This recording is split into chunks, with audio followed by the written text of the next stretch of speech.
Hello বন্ধুরা, আজকের ভিডিওতে আপনাদের সবাইকে স্বাগতম।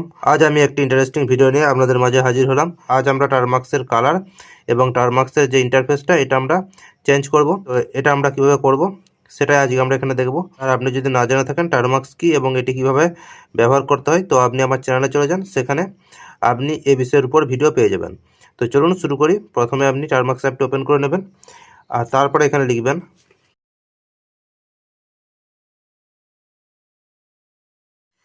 এপিটি আপডেট আর এপিটি আপগ্রেড। লিখে আপনারা এখানে ইন্টার উপর ক্লিক করবেন। আমি এখানে অলরেডি এপিটি আপডেট এবং এপিটি আপগ্রেড করে রেখেছি। তারপর আপনারা যেটা লিখবেন সেটা হলো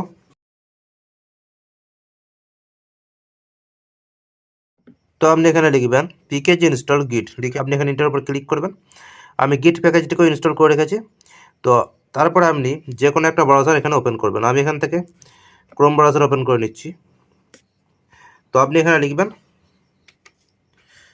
টি স্টাইল গিট হাব। লিখে আপনারা এখানে সার্চ করে নেবেন। তারপরে প্রথমে যে ওয়েবসাইটটা আসবে এটার উপর চলে যাবেন। এটাতে আসার পরে আপনি এখানে একটা অপশন দেখতে পাবেন, এটার উপর ক্লিক করে এটাকে কপি করে নেবেন।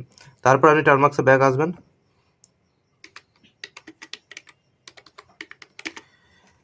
এখানে লিখবেন গিট ক্লোন।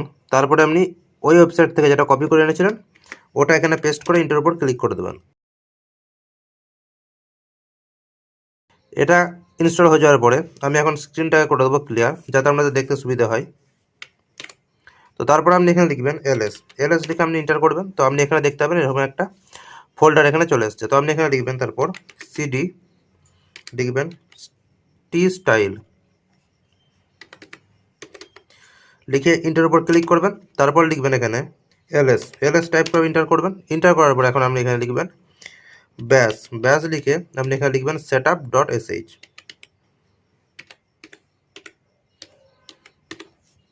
এটাকে আপনি লিখবেন। এটাকে আপনি চাইলে এটাকে কপি করে এখানে পেস্টও করে দিতে পারেন। তো আপনি এখানে লিখবেন ব্যাস setup.sh। লিখে আপনারা ইন্টার উপর ক্লিক করবেন। ইন্টার উপর ক্লিক করলে এই টুলটি ওপেন হয়ে যাবে।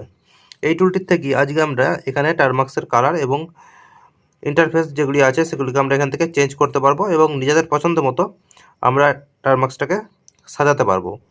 তো এখানে লিখেছে এটাকে যদি রান করতে চান তো এখানে আপনাদেরকে লিখতে হবে টি স্টাইল। তো এখানে লিখবেন আপনি টি স্টাইল, লিখে এখানে আপনি ইন্টার উপর ক্লিক করবেন। তো ইন্টার উপর ক্লিক করার পরেই এখন আমাদের টুলটি এখানে ওপেন হয়ে গেছে, দেখতে পাচ্ছেন। তো এখানে মোট 6টি অপশন দেওয়া আছে। তো প্রথম নম্বরে দেখতে পাচ্ছেন চেঞ্জ ফন্ট, দ্বিতীয় নম্বরে আছে চেঞ্জ থিম। তো তারপর আপনি দেখতে পাচ্ছেন কি কি আছে, আপনারা পড়ে নেবেন। তো আমাদের কাজ 1 এবং 2 নম্বরে। তো প্রথম আমরা ফন্টটাকে চেঞ্জ করব, সেজন্য আমি এখানে লিখলাম 1 লিখে ইন্টার উপর ক্লিক করতে হবে। ইন্টার উপর ক্লিক করলে এখানে যতগুলি ফন্ট আছে সবগুলি এখানে চলে আসবে। তো আমি এখান থেকে যে কোনো একটা সিলেক্ট করে নিচ্ছি। তো আমি এখানে প্রথম নম্বরটা সিলেক্ট করে নিচ্ছি। তো তার জন্য 1 লিখে এন্টার করলাম। এখন আমাদের ফন্টটি চেঞ্জ হয়ে গেছে, দেখতে পাচ্ছেন এখানে। তো আপনি চাইলে আবারও আপনি ফন্টটাকে চেঞ্জ করতে পারেন। তো সেজন্য আপনাকে এখানে লিখতে হবে টি স্টাইল। তো টি স্টাইল লিখে এন্টার করলে আবার আমাদের এই টুলটি ওপেন হয়ে যাবে। তো এখন আমরা এখান থেকে চেঞ্জ থিম যে অপশানটি 2 নম্বরে আছে এটিতে আমরা এখন যাব। আমরা এখন থিমটাকে চেঞ্জ করব, সেজন্য এখানে 2 লিখে এন্টার করে দিলে তো এখানেও আপনি দুটি অপশান দেখতে পাবেন। তো এখানে প্রথম নম্বরে আছে লাইট থিম এবং দ্বিতীয় নম্বরে আছে ডার্ক থিমস।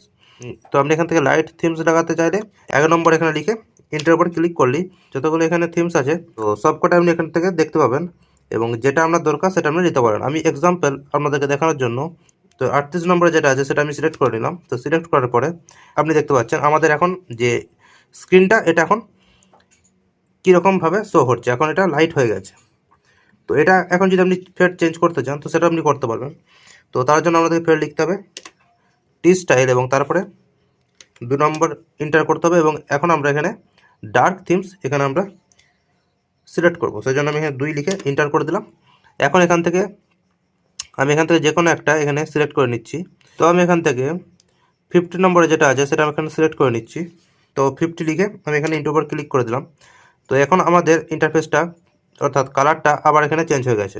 আপনি যে কোনো কালার এখান থেকে সিলেক্ট করতে পারেন, আবার চাইলে পরে সেটাকে চেঞ্জও করতে পারেন। যেমন আমি এখন যদি চাই যে এটা আমি চেঞ্জ করে দেবো তো সেটাও করতে পারি। সেজন্য এখানে 2 লিখে ফের আমি এখানে যাব এবং আমি এটাকে চাইলে চেঞ্জও করে দিতে পারি। তো এখন দেখতে পাচ্ছেন এখন এখানে চেঞ্জ হয়ে গেল। তো এরকমভাবে আপনি চাইলে চেঞ্জ করতে পারেন। ঠিক সেভাবেই আপনি চাইলে ফ্রন্টটাকেও আপনি চেঞ্জ করতে পারেন। তো সেক্ষেত্রে আপনি এখানে যা চাইবেন সেটা এখান থেকে চেঞ্জ করতে পারেন। আমি এখান থেকে ফন্টটাকেও চেঞ্জ করে দিলাম, দেখেন এখন চেঞ্জ হয়ে গেছে।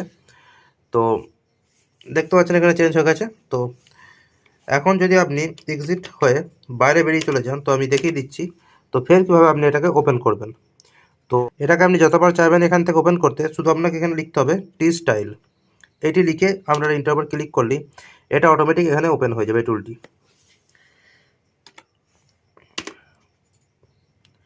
তো আশা করছি আজকের এই ভিডিওটি আপনাদের ভালো লেগেছে। ভালো লেগে থাকলে ভিডিওতে একটু লাইক করুন, এবং আপনি যদি আমার চ্যানেলে নতুন হয়ে থাকেন তো চ্যানেলটিকে সাবস্ক্রাইব করে পাশে থাকা বেল আইকনটির উপর ক্লিক করুন এরকমই নতুন নতুন ভিডিওগুলি দেখার জন্য। দেখা হচ্ছে পরবর্তী ভিডিওতে। ততক্ষণে ভালো থাকুন, সুস্থ থাকুন, নিরাপদ থাকুন।